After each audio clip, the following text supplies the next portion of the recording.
खुदावंद के कुदूस की बारगाह में दुआ करता हूँ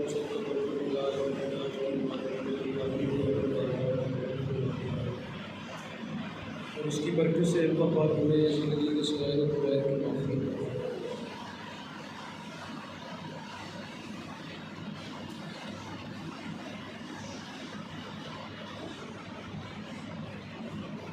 मौजूद मुंतशिर अज़ीज़ मुतलबा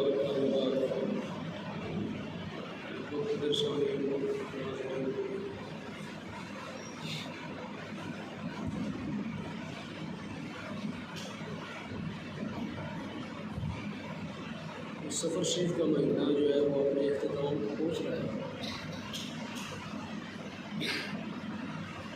और इसके बाद जो है वो रबीउल अव्वल शरीफ की आमद है।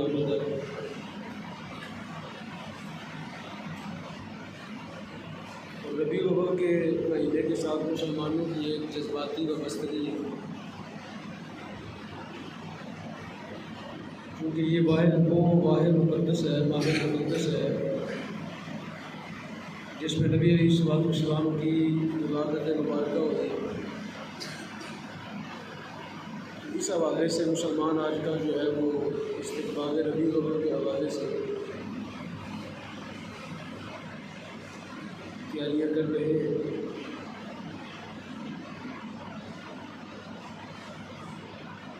यकीनन कोई मुसलमान भी नहीं है जिसको रसूल करीम अलैहिस्सलाम की विलादत की खुशी ना हो।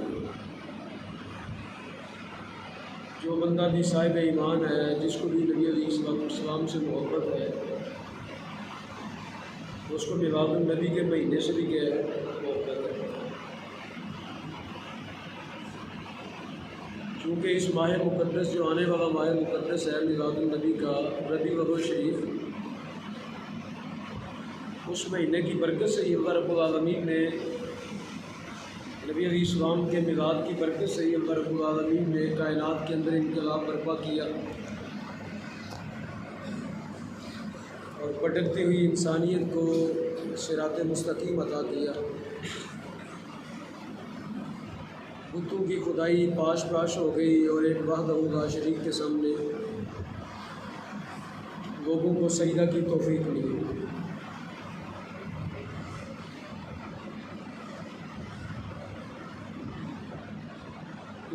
इसलिए जहाँ पे मिलादुन नबी सल्लल्लाहु अलैहि वसल्लम की खुशी का एहतमाम होना चाहिए, वहाँ पे रसूल करीम की तालीमात जो है,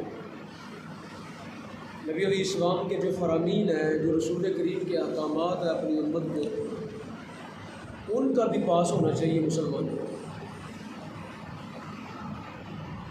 कि नबी अलैहिस्सलाम किस मकसद के लिए तशरीफ़ लेके आए, सरकार दो आलम के दुनिया में आने के मकासद क्या है।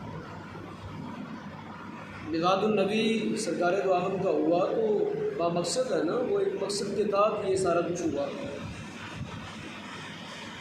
और फिर रसूल करीम अलैहिस्सलाम ने वो मकासद खुद बयान फरमाए। जब रसूल करीम की विवादत मुबारक हुई और आपने ऐलान नबूवत फरमाया, बेशत मुबारक हो गई, तो आपने उन मकासद की तरफ उम्मत को मुतवज्जे फरमाया कि मैं इस मकसद के लिए आया हूँ दुनिया में।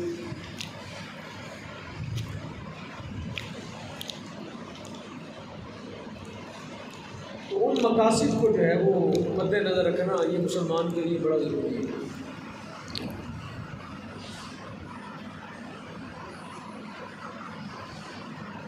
और वो मकासद जो है वो कुरान और सुन्नत के अंदर मौजूद है। जब आप कुरान पढ़ेंगे आपको नबी अलैहिस्सलाम की दुनिया में तशरीफ़ आवी का मकसद पता चल जाएगा। जब आप हदीस पढ़ेंगे तो आपको रसूल करीम अलैहिस्सलाम की दुनिया में तशरीफ़ आवी का मकसद पता चलेगा। मैं चंद हदीस आपके सामने पढ़ता हूँ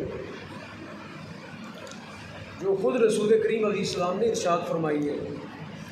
अपनी उम्मत को जो सिरात मुस्तकीम दिखाया है, उनमें से चंद हदीस में आपके सामने पढ़ता हूँ।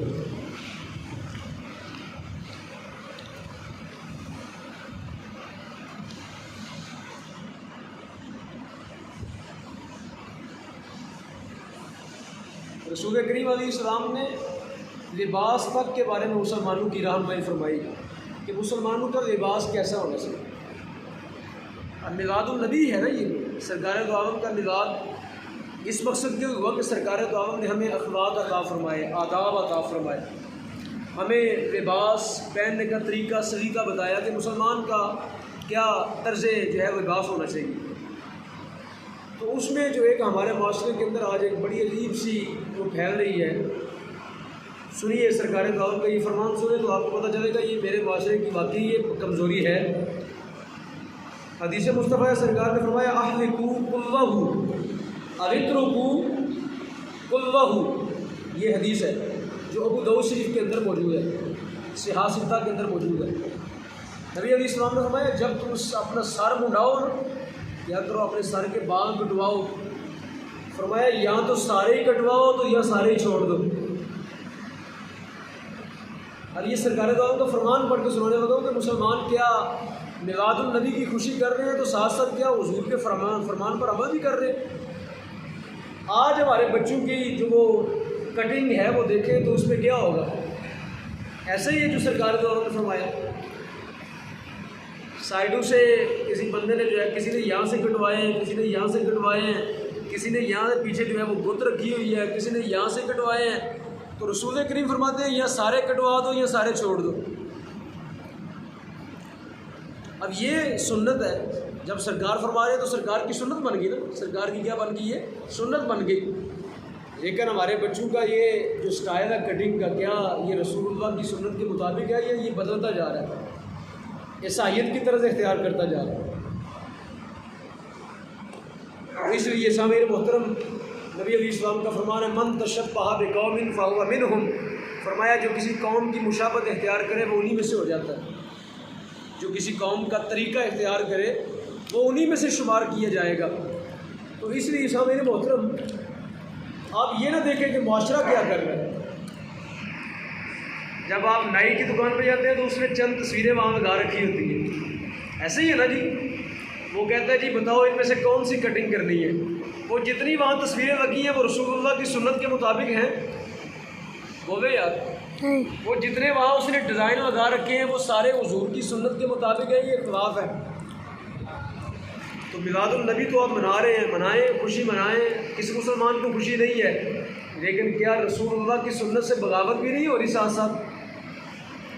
तो इसलिए सामीन मोहतरम मेरे मुस्तफ़ा का ये फरमान है, या तो बाल कटवाएं तो सारे कटवाएं, या करें बाल ये स्टाइल बनाना, ये दाएं के ये बाएं के ये कुछ आप देखें बच्चों की आज जो है ना, बाहर निकल के देखें माशरे में जो बच्चों ने वो बाल कटवा रखे हैं वो उसमें रसूलुल्लाह की सुन्नत है या खिलाफ वर्जी है, आपको खुद अंदाज़ा हो जाएगा। तो इसलिए सामीन मोहतरम एक हमारे माशरे का ये कमज़ोरी है कि हमारे बच्चों का जो तर्ज़ ज़िंदगी है वो रसूलुल्लाह की सुन्नत के ख़िलाफ़ होता जा रहा है। और हम माएँ जो हमारे घरों की होती हैं ना ख़वातीन, वो कह के भेजती हैं कि ये कटिंग इस तरह की करवा के वानी है मेरे बच्चे। ये ख़वातीन को सोचना चाहिए कि मैं अपने बच्चों को हुजूर की सुन्नत के ख़िलाफ़ क्यों लेके जा रही हूँ। पहले तो माएँ कहती थी सदके या रसूलुल्लाह, पहली जो माएँ होती थी वो दूध पिलाते भी कहती सदके या रसूलुल्लाह। वो बिस्मिल्लाह पढ़ के आटा गूंदते, बिस्मिल्लाह पढ़ के हर उनका अमल हुजूर की सुन्नत के मुताबिक होता था। तो बच्चे भी बड़े बाअखलाक और बाहया हुआ करते थे। तो इसलिए सामीर मोहतरम ये मैंने आपको निशानदेही की है, अब आपकी ज़िम्मेदारी है कि आप अपने बच्चों को हुजूर की इस सुन्नत पर लेके। अगली सुन्नत नबी अलैहिस्सलाम का अगला फरमान सुने। सरकार दो आलम ने फरमाया अमाइमो ही जानुल अरब, सरकार फरमाते हैं ये जो पगड़ियाँ हैं ना, ये पगड़ियाँ फरमाया ये अरब का ताज है।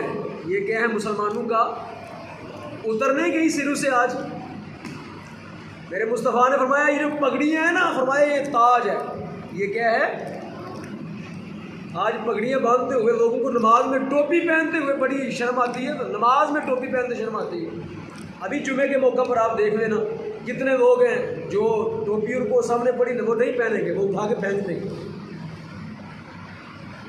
नमाज में टोपी पहनते उनको अपने बाल वो डिंगे होते नज़र आते हैं कि बाल डिंगे हो जाएंगे, बड़ी मुश्किल से वो बनाए हैं, सीधे किए। तो रसूलुल्लाह का तो फरमान है पगड़ियाँ ये क्या हैं, ताज है। पगड़ियाँ क्या हैं, ताज है। जिस तरह ताज नहीं को बादशाह से लाता, फरमाया पगड़ियाँ जो है मेरी उम्मत का ताज है। तो इसलिए सामने मोहतरम पता चला कि रसूलुल्लाह इसको क्या कर रहे हैं, पसंद फरमा रहे हैं। क्या कर रहे हैं, इसको पसंद फरमा रहे हैं। तो जो चीज़ नबी अलैहिस्सलाम को पसंद है वो आपको पसंद नहीं। ये पगड़ी आपको पता है बहुत से गुनाहों से बचा देती है, आपको पता है।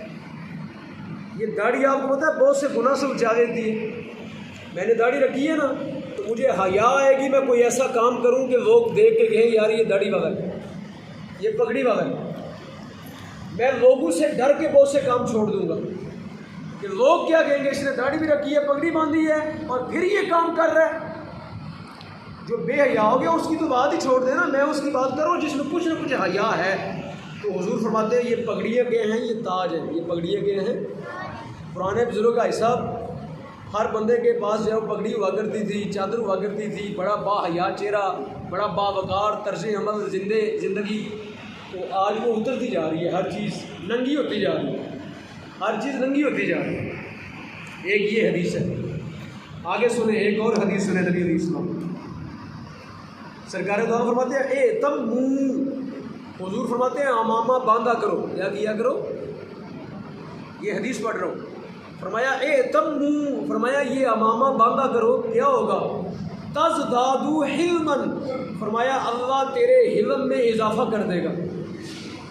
अल्लाह तेरे वकार में क्या कर देगा, हिल्म का माना होता है वकार, इज़्ज़त, एहतराम। फरमाया अमामा बांधा करो, अल्लाह तेरे वकार में इजाफा कर देगा।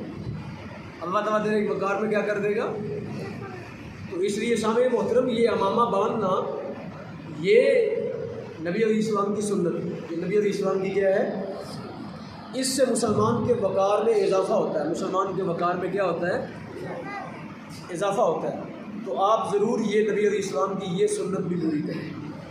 ये भी नबी अलैहिस्सलाम की सुन्नत पूरी करना, ये नबी अलैहिस्सलाम को पसंद है कि मेरी मुसलमान जो हैं ये अमामा बांधे, सरों पे अमामा बांधे ताकि इनका वकार ज़्यादा हो जाए। किसी बंदे ने अमामा बांधा हो तो उसका चेहरा इतना लगता है, जिसने नहीं बांधा होता वो इतना सा लगता है। ये वकार है, अल्लाह ने वकार रखा है इसके अंदर, अमामे के अंदर, पगड़ी के अंदर। तो ये बांधना चाहिए, ये रसूल करीम को पसंद है, ये हुजूर को क्या है, पसंद है। एक और हदीस है, नबी अलैहिस्सलाम ने फरमाया खैरुकुम खैरु सयाबिकुम बयाद, फरमाया सफ़ेद कपड़े पहना करो। कौन से कपड़े पहना करो, सरकार फरमाते हैं सफ़ेद कपड़े पहना करो, सफ़ेद कपड़े पहना। अगर अल्लाह तुम्हें तौफीक दे और तेरे पास कोई ऐसा मसला ना हो, अगर बंदे के पास नहीं है तो फिर उसकी अलग बात है। अगर तेरे पास तौफीक है तो कपड़ा कौन सा पहनो, सफ़ेद कपड़े। ये सरकार दो आलम को पसंद है। इसलिए मरते वक्त भी कहा गया सफ़ेद कपड़े में कफन दो। हालांकि कफन दूसरे कपड़े में देना जायज़ है, ये ना कुछ समझे कि कफन किसी और कपड़े में देना जायज़ नहीं है। अगर कोई सफ़ेद कपड़ा नहीं मिल रहा तो आप किसी और में भी कफन दे सकते हैं, जायज़ है शरई तौर के ऊपर। लेकिन सफ़ेद कपड़े में कफन देना ये बेहतर है। ये क्या है, बेहतर है, सुन्नत तरीका है, सुन्नत तरीका सरकार दो आलम को पसंद है। तो इसलिए आज क्या हुआ, सफ़ेद कपड़ों के बजाय बाजू भी नंगे हो गए। नमाज के अंदर भी इतने पहन रखे, मकरू है नमाज इससे। आप तो बच्चे यहाँ नमाज पढ़ने आते हैं, यकीन करें अल्लाह की कसम उनके गोडे भी नंगे होते हैं, उनके गोडे भी नंगे होते हैं। आप